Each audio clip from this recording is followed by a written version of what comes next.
Journalists, they also should know when to use open questions and when to use closed questions. Closed questions typically could be answered with yes or no.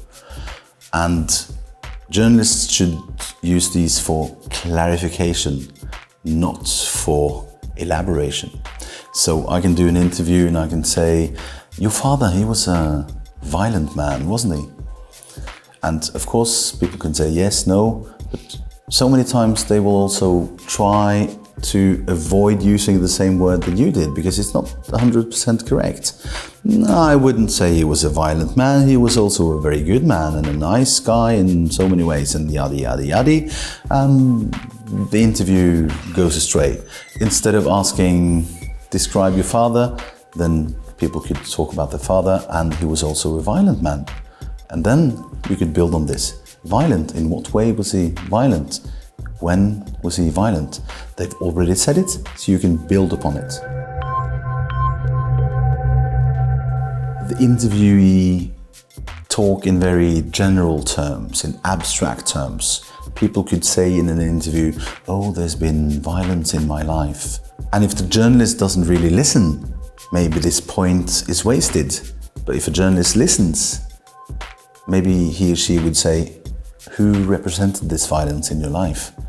And then you could get a bigger story if the answer is, well, my father or the Prime Minister.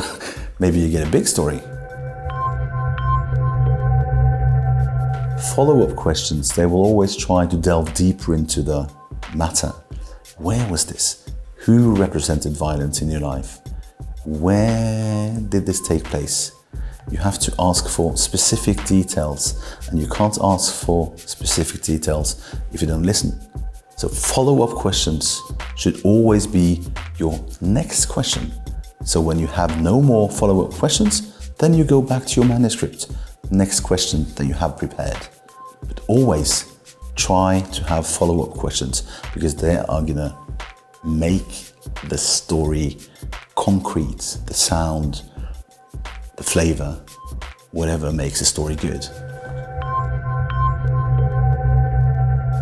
And this is going to sound banal, but please try and actually give questions. Too many journalists, they just make statements. They think that they ask questions, but when you analyze the statements, they are not questions.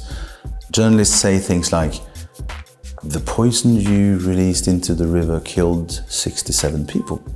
So if you don't actually make questions, where's the demand? You just give them freedom to say whatever they want. And they have a message and they want to deliver it.